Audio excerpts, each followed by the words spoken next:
Welcome to another edition of Church Media Design TV tips, tricks, and how-to for you, the church media designer.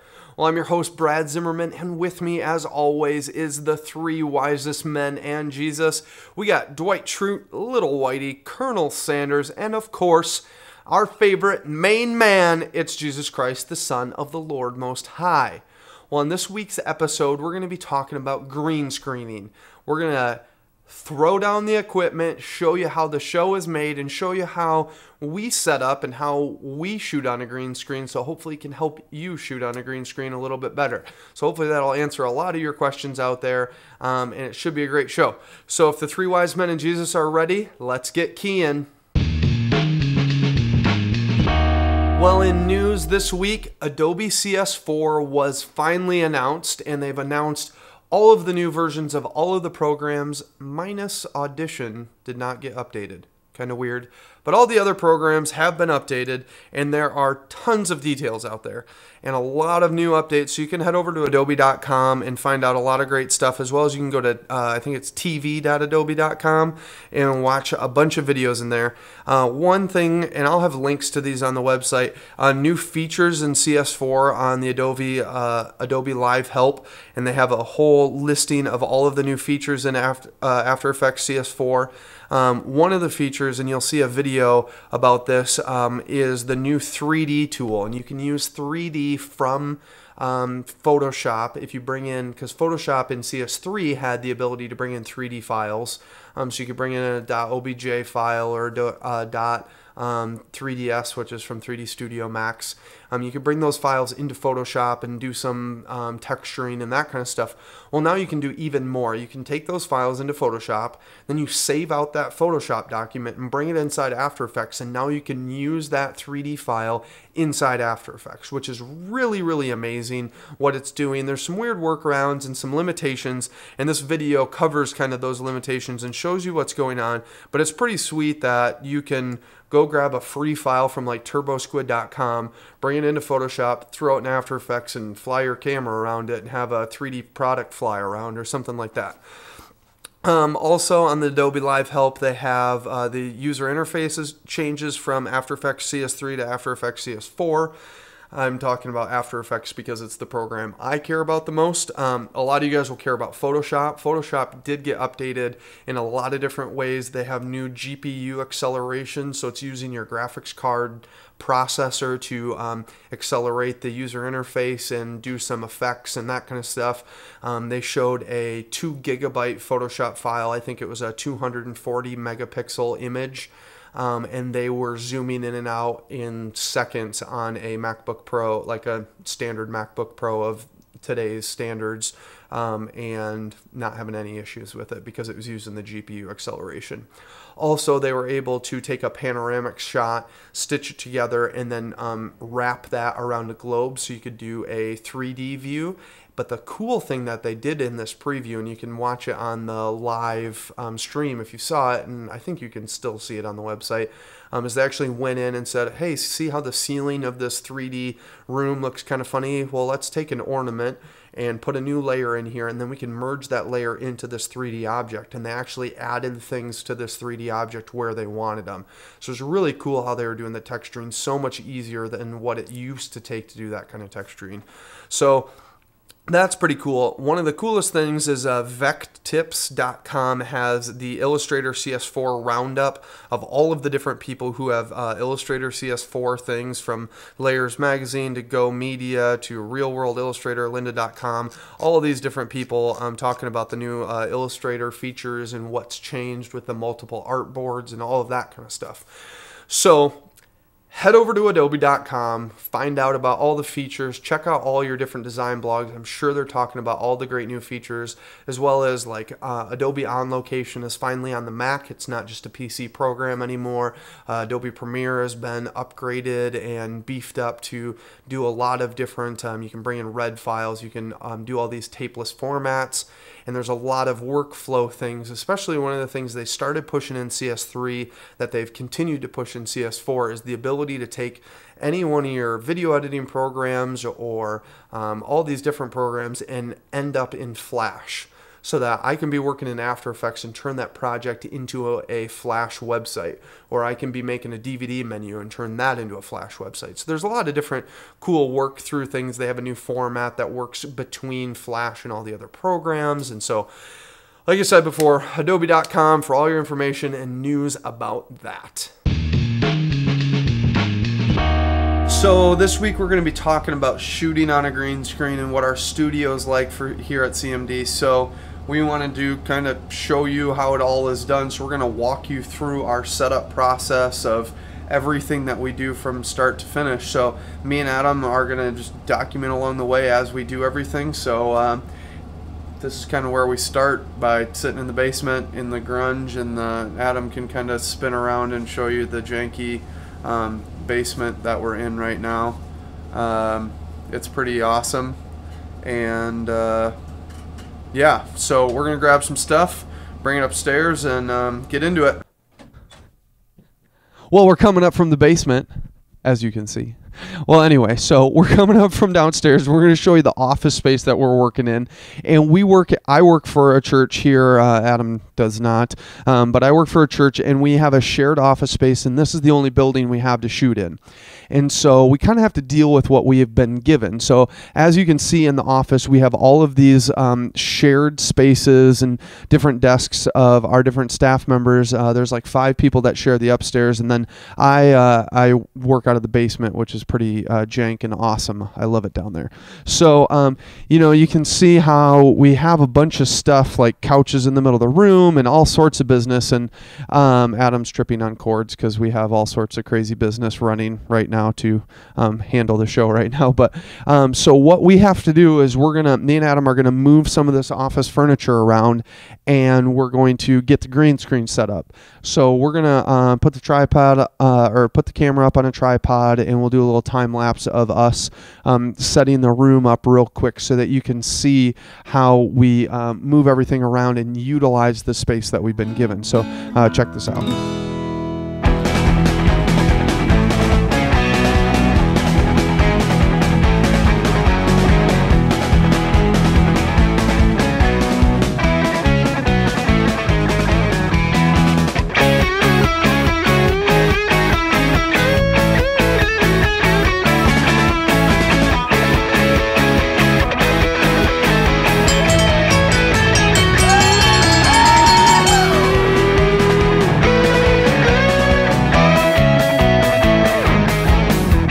So as you can see, we've gotten the studio set up, and I just want to kind of talk about some of the concepts of why we set up our studio the way we did. Part of it, of course, is because of the limited space that we have. So as you can see, we've kind of pushed our secretary's desk off to the side, and we've set up long ways in the room so that we have the most depth of field between the actual camera and the green screen, because you want to have the most space possible between all of these different things. So let's talk about lighting real quick. As you can see, we're using some awesome work lamps from Home Depot, Husky. They're pretty awesome because they're, I think, like $35 or $40 or something like that. So they're real cheap. And so we have dueling Husky lights, and they're both 1,000-watt fixtures that we have there. And then if you look up in the ceiling, we have a key light up top, and that is for the talent for the desk. And so our 2 side lamps are solely worrying about the green screen. Those lights are not to light me up. They're not to, I don't even want those to give, we actually want to make sure they're behind me the entire time. And then this key light up top, again, is for just the desk. Now the thing that I was, the other thing to take into consideration is that we actually are using the fluorescent lights in the room as well. And now a lot of times you'll read lighting tutorials, or if you see stuff on lighting or hear people talk about lighting, they talk about how you need to have your color temperature be the same. And basically that means like these 1,000-watt lights have a different color temperature than these halogen lights, which have a different color temperature than the sun, or have a different color temperature than a candle. They all burn at different brightnesses or heats. Well, we're actually mixing color temperatures because we want a really even and natural lighting for our desk. And I don't have money to spend on big soft boxes to light up this front desk. So we're actually mixing the room lights with our other lighting rigs to give a very soft lighting. So this key light isn't very bright. It just gives just enough to make me pop out of the background. So that's a little bit about the lighting. The other thing that you'll notice is we have our awesome AC vents up here. And the AC vents create a lot of noise. And so what you don't realize is that as soon as we start taping, we go over and we take our awesome little Honeywell thermostat and crank it way down.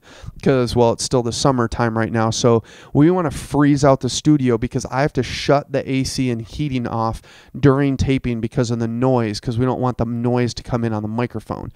So we shut that off in the wintertime. We'll crank the heat up as soon as we start and let that get really warm, because we're going to freeze our butts off because we don't have any heat in the room. So that's another thing. We try to get rid of all noise as possible. We also shoot late at night. You can see that it's dark outside. This also makes it so that we don't interfere with the workday, but also cuts down on car traffic driving by because we're right on a main street in our town. And so every once in a while you'll hear car noises. And the way we used to have the studio set up, I used to get distracted a lot more from car noises, but we're a little bit further away from the front door now.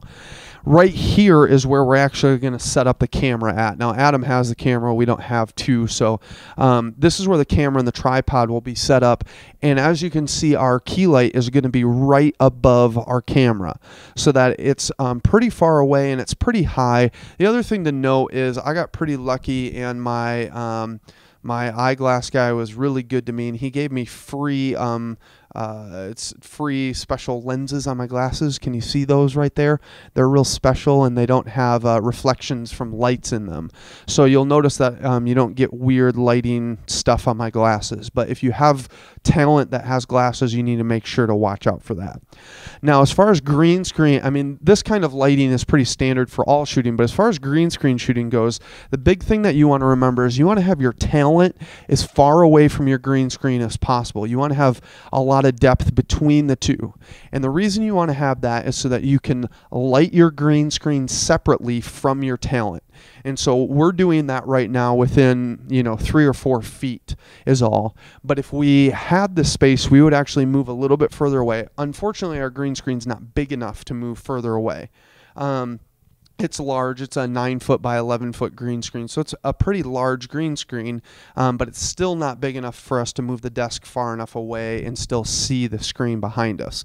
But the reason you want to do that is actually the further your talent is from your green screen and the more zoomed in your camera is, the blurrier your background is going to be. So you have less color difference because all your pixels are blurring together in your background. So you have less color difference on your green screen, so it will be easier to key out.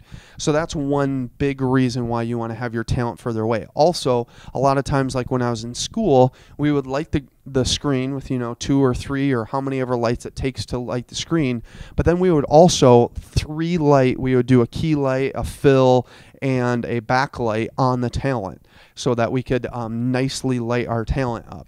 Now, the other thing to keep in consideration is right now we're doing a upper body key. We're not doing full body. We're just doing waist up to my head, and we're actually not giving me much room to bounce up and down. And so if we're doing a full body shot, you'll see some photos during the show of Adam when we did this shot for some videos for this conference we did, and we did full body shots, and we actually had to set up the room a lot differently. We laid a green screen on the floor, and we had to move our lights and our screen so it was set up a little bit differently so that we could get a nice even lighting on the whole thing. So those are a few things. The other thing to take note of, just as far as our setup goes, I'm pretty tall. I'm 6'3", so we actually have to raise our desk up on chairs because our desk isn't near high enough. And yet again, this is a way to do things cheaply. This is a desk of one of the guys who works in the office. We use his desk every week, so it's gone right now, yep. And so we actually light this up, and Adam can come around and kind of show you the point of view of behind the desk here and what it looks like and what we're actually doing here. So this is kind of our setup back here, so you can see out towards everything. Over here in the corner, you can see I actually bring my computer up from the basement, and I have a like 15-foot extension monitor cable that we hook into our secretary's monitor. This isn't my normal monitor, so that we don't have to haul as much gear. The other thing, and this is just efficiency of shooting kind of stuff, the other thing that we do is we just have a crate full of all of our stuff. So here's our extra this is our extra green screen, and we have more fabric and more power cords and all sorts of business in our little case here. So we kind of keep it all in one spot so that we're not hauling stuff. So if you're doing a lot of shooting, you might want to create a case like this, that it's an easy way to, like, okay, I'm going to do a video shoot of an interview today. Well, here's all my stuff I need to do interview shots, and you have that all in a case. The other thing about screens, you can see we have a fabric screen. Our fabric screen is made with PVC pipe and fabric, and the fabric was taken, I just shopped around, went to fabric stores for about 3 or 4 weeks, and I just kind of went around looking for the best deal, and I just kept going to all of these different shops looking in their bargain bins, because who uses weird colored green fabric? Not too many people. So the one thing I would recommend is fabric screens are a good idea because you can make them pretty large. The other reason why they're a good idea is you can make them portable. Those shots you saw of Adam, we actually shot in a different facility. I've used this green screen in different states. I've taken it with me. The largest things are the poles. Everything else is collapsible down into a small bin. And so a fabric green screen is really nice because it lends itself to being used all over the place instead of just having a wall that's painted. Now that might be a nice plus if you have a facility and you can do that, but I like the fabric screen, and it actually absorbs some light better than a wall would. A wall is going to reflect a whole lot more than fabric that absorbs. So this is kind of the room setup. So we'll next week, we're going to actually show you how to key out the footage inside After Effects, and we're going to use a plugin called Keylight to do that. So you guys can tune in next week for that. But next, we're going to continue the show and be in our normal setup. This week we got another freebie for you, and I know we've been a little lax on freebies, and I'm going to try and make it my goal that every single week you can plan on there being something free given to you guys. So yet again, this is another worship background for you. This was time-lapse done in San Diego, yet again from my summer footage that I shot of a cross with some clouds dissipating and stuff. I think it turned out pretty cool. So you can check out this cross. You can download it from ChurchMediaDesign.tv. You can get that in high definition widescreen or church definition full screen. So you can look for those two formats. So head over to the website and make your arsenal of worship backgrounds grow. Well, this week's inspiration is, well, it has a lot of history with me. I started drinking Mountain Dew when I was a wee lad teenager, which wasn't that many years ago. But anyway, like most young teenage boys, Mountain Dew was that adrenaline rushing great thing that every kid wanted to drink and their parents never wanted them to have. Well, I loved it. And part of the reason I loved it is, and I even was telling there's a fly, I'm going to kill it. Never mind. So I was telling my fiance about this story about one of my uncle's weddings. They rolled out the cake for the wedding, and then they rolled out this secondary cake. It wasn't really a cake as much as it was a tower of Mountain Dew cans, because my uncle was obsessed and only drank Mountain Dew. And from that day forward, I wanted to drink Mountain Dew all the time, just like my uncle. Well, since then, I've tried to stop drinking Mountain Dew as much because, well, it makes you gain a lot of weight when you don't have a high metabolism. But one thing that's gotten me kicked back into drinking Mountain Dew is the new green label art cans. And these things are cool. And the second volume of these has just come out, and you can check them out at greenlabelart.com. and they have all of the different ones from this series as well as the last series, and these were all done by different designers from all over the place, all over the world, and these bottles are really stinking cool looking. So wanted to give you a little bit of a physical inspiration of something that you can make and how your art can take such greater form when you create something that somebody can hold on to or take with them. So maybe this will inspire you to do something cool for a series or to do something cool with your room setup beyond just what goes on in your screens, or maybe do something better with your program or handout. So check out greenlabelart.com and go to your local grocery store. I got these at Walgreens. And check out some of these bottles, and they're stinking awesome looking. So check out greenlabelart.com. Well, we want to thank our sponsor of worshiphousemedia.com resources for the creative church. You can head over to their website and check out all of the great new videos added in the Just Added tab. I would encourage you to check out this lights loop from Calvary Resources, which is really cool. It's colorful. It's pretty subtle. I think it would be a great addition to a softer song, and it would just be really nice for your arsenal. And you can get it for $8, but why not get 25% off by using our promo code of CMD TV1. So head over to Worship House Media, check out this video or all of the other videos, and use our promo code of CMDTV1. Well, thanks for tuning in to another edition of Church Media Design TV. Hopefully you learned something new about keying and how we do the show. Got a little behind the scenes flavor of what we do here, even if you don't want to do keying. Next week, we're going to step inside After Effects and talk about how to actually key out the footage.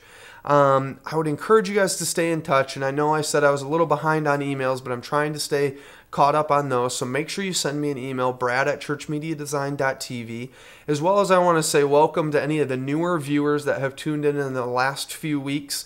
It's great to have you guys watching the show, and I got an email from a guy, I think in Venezuela, I can't remember, but all of our international viewers, I'm so glad you guys are tuning in, and please spread the resource in the country that you're from and to people that are around you, because we want to help resource the church so that we can create distraction-free worship environments.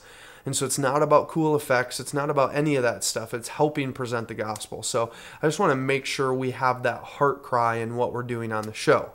As well as staying in touch via email and on the website and leaving comments on there. You can also stay in touch via Facebook and become a fan of the show on Facebook.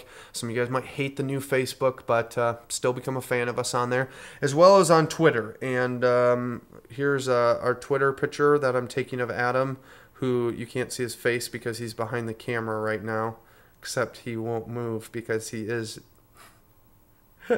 Anyway, so I'll Twitter that picture. I'm going to use that photo with my awesome Twitterific on my iPhone. So you can stay in touch on Twitter. It's twitter.com/CMDTV, and stay up to date on what's going on in CMD, as well as a little bit more that goes on in my life in the design world and things that I'm checking out. And I'm going to try update a little bit more midweek of cool stuff that I'm finding. So make sure to stay in touch on there. So you can stay in touch through all of those different ways. If you have any questions about green screening and any of those kind of things, make sure to send them in. But as for me and the three wise men and Jesus, we're saying, see you later.